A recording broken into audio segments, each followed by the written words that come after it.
Well, it's that time of the year when people are generally taking vacations. Businesses face the downturn. But in between all of this, Myntra has really announced its big sale. And especially at a time when everyone's talking about an economic slowdown and consumer spending. Joining me is Amar, the head of Myntra Jabong, to take us through the plans for the sale and what's coming by. Thank you so much for taking out the time and joining us. Thank you, Rahul. As I just started off, Amar, everyone's talking about consumer spending being hit, demand being impacted. People do not want to spend on items that they don't want to. Onion prices, milk has all been heavily spoken about. You're coming with a sale bang in between all of this. What's the optimism, especially when you spoke about how you're stacking up 100% of your inventory from the last year, sort of indicating that you're anticipating double the demand really? Yeah. So last 3 months have given us a lot of engagement and a lot of data telling us that users are actually buying more than they ever did. The holiday season, the festival season has been really good for us as a business.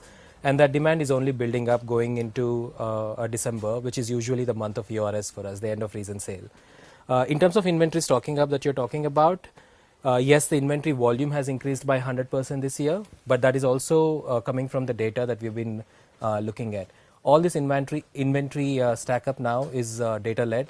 It's data insights telling us that these are the categories where the demand is going to be higher, and based on that, we are actually working with the brands to stock up the right and the relevant kind of inventory for our consumers to have the best experience during the event. Got it. So you're sounding very optimistic. We'll wait for the numbers after the sale to see how you've really delivered. Sure. But talk to us, let's get realistic. The sale is really about offers and discounts. How are they really like? What's the sense you're getting from brands, from your sellers on how really will the offers and discounts?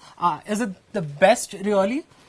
See, this time, let me talk about the offers in a bit, but let me also talk about the kind of inventory that we are putting together, the assortment. We have over 3,000 brands participating in it. We've just added 50 new brands to our portfolio in the last 3 months, the latest one being Onitsuka Tiger, H&M and these ones. What we're also trying to do is we're trying to bring in Autumn Winter 19 collection for this event, which was never done before, in any sale event before.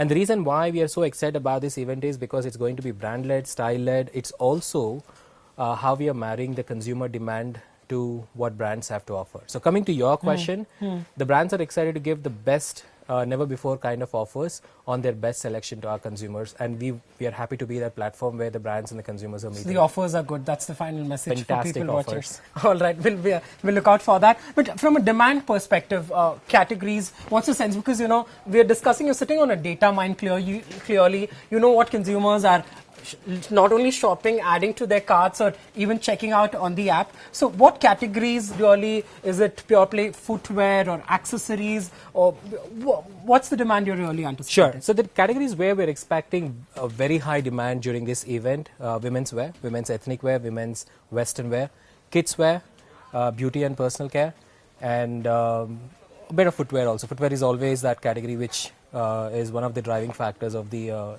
event like this. So these are the categories where we're expecting to see a lot of traction. Got it. Amar, I always ask you this. Has anything changed? How would you really define India's fashion sense? So what are the trends that are really standing out? You have millions of shoppers. You do have a pulse of what's selling, what's not selling. So what's really the style quotient of India? The kind of consumers that are coming online for fashion, the profile of those users are also changing. We are getting more and more tier 2, tier 3 users. We are getting this growth mostly from the rising middle class family. The more Gen Z and millennials are coming on board to buy fashion. That's one side of the story. The second side of the story is we no longer can segment users into any static buckets. People, the consumers today have different fashion need states during different phases of their day or their career or their the month or the time of the year. Like India used to be the country where everybody tried to look alike. A particular region liked to look alike. Now we are actually at an era where everybody wants to stand out. And people are also going from different need states. Like I want to wear a workwear while I'm at work. When I'm actually going and meeting, there's an ethnic wear, and then when at the party, I want to stand out. So that's what I mean by not segmenting users into these static buckets. And as a retailer, our biggest driving factories to get as many brands and as many collections as possible to cater to all need states of the users. Got it. But what is really the millennial style statement? Any other trends that you would really point out, because you're riding big on the millennial wave. Sure. Clearly, you do cater largely to an already fashion conscious consumer who's after brands. So what really is the distinct style quotient of a millennial in India? The millennials and Gen Zs, they're not afraid to experiment. They want to give a very bold statement through their fashion, and they are looking at Myntra to actually serve some of these needs, which is the reason why we're actually bringing more in-season, latest, trendy stuff onto our platform. The second thing with the Gen Z and millennials is they're getting influence from social and influencers. So we're also bringing that content onto our platform so that there is an intent that is getting generated, which we're also able to take the users to the right products at the same time. So interesting also that I've noticed that you're betting big on the entire gamification aspect to drive engagement. How does it work? You have about 3-4. In fact, you were telling me one of the games has been developed in-house. No one thought that a fashion app or fashion destination would use games to really engage with. What's the idea behind? See, we've been doing games for a while, but this time the difference is it's not just one game. All the 4 games have been built in-house. The way the games have been designed and the way the games have been constructed is something that was never done before. If you look at our 4 games that we launched, the Crossword, the Logo Finder, Logo Mania, and the Santa Delivery games, everything has a flavor of the season we are in, and the fashion brands that are going to go on sale during the event. And there is a bit of skill also in it. These are not luck-based games. These are not the fastest finger first. These are skill-based games. What is driving is a lot of engagement during the time when people do not come to the property because of the sale dates being announced. Why would I want to come to exactly. Myntra when the sale is close by? I'd rather come and shop on that day. Now people are coming not just to play the games, but what they also realize is by playing the game, they are incentivized. Since these are skill level games, when you cross levels, you keep collecting coins, which you can redeem for merchandise during the event. Got it. Also interesting, what really is the future of fashion? I end up asking you this time, and the answers seem to be changing because so much is happening on the technology front, right? Apart from data mining, entire retail sector has been disrupted with technology coming to fore. Online players who ride on technology are also feeling the heat. So, Amar, what's really the future of fashion? See, our vision still stays true. Democratize fashion using technology and make people look good. And we believe there's a lot of India yet to actually see the fashion, the kind of fashion that we are trying to bring into this country. All the tech investments we're doing, be the data insights led design, the data insights that we are now sharing with our brand partners on what they should be building for the next season, what kind of consumers are actually looking for them. Every search keyword that is being that comes to our platform that is being analyzed, it tells a lot about our consumers. So there's a data insight part of it. The unsolved problem still in the world of fashion is size and fit, which is the biggest apprehension for anybody coming online. There are a lot of investments happening also there. In fact, this time we launched something like alteration at the doorstep, which is like tailors coming and doing the alterations for you. That's a big pain point for the consumer, right? It is, yeah, it has always been a big pain point, and while we are seeing a lot of interesting behavioral changes coming from consumer, what we are also getting is there's a lot of measurements about the user which we were never able to capture it. There are technologies which can give you a measurement based on how you stand in front of a camera, but they are not accurate. Yeah, but I was coming to the Kirana network. Last mile is a big challenge. A lot of it in terms of returns often negatively impacts the company. You're betting big on the Kirana network to ensure that last mile is solved for, the packages reach on time. That's a very Indian way, Indian jugaad of solving a very crucial problem. You're right. It's an Indian way of solving it because that's how the system has always been running. This is this one Kirana store in my neighborhood who I almost see every day. So it changes the game when this same person is delivering your package. There's an emotional connect that this model established with our consumers. Today, our consumers are one of the happiest consumers when it comes to last mile delivery because of this reason.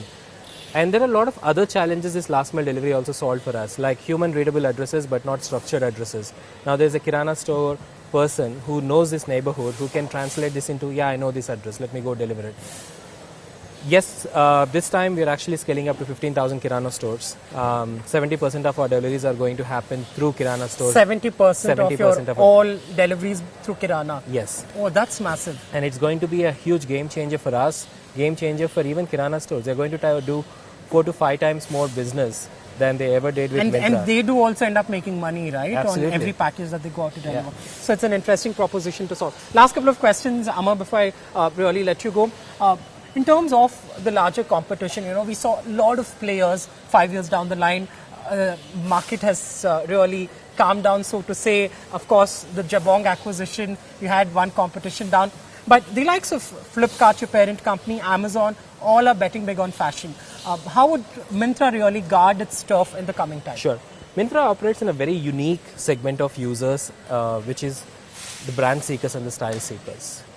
If you are looking for a branded stuff, or if you're looking for the latest in style, even today Myntra is the destination, and we would like to focus our energies and up our game in that area, which is the reason why, if you see from the last 9 months, all the brands that came to our organization are the ones that added to this proposition, be it H&M, be it Under Armour, be it Anitska Tiger, and this continues to be our differentiation, and this is the area where we will continue to focus. So would you, am I correct to say that Myntra would continue to position itself as a premium player rather than a mass player? It will be, yes. Got it. And lastly, what have you added to your cart? What are you shopping this sale season? What's your family really shopping for? Are you also going to be making a lot of these purchases?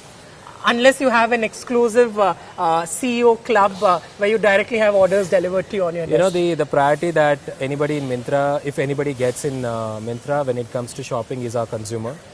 In fact, we don't get to shop on day 1, day 2 because we are busy making sure our consumers get the best experience.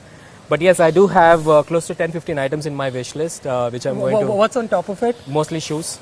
I keep buying shoes a lot. And we have some really good launches that happened. Anitska Tiger, some of the best in-season launch that happened. Puma actually launched their motorsport collection on us, exclusive on Myntra. Puma also launched their Aurus collection. So there are a lot of things that I'm adding up to my cart, and I'm hoping I would get to buy them before they run out of stock. You're going to be splurging a lot more as well on the same. Wonderful chatting with Thank you, Rahul. Amar, and taking us through the preparations behind the scene. Thank you. Thanks.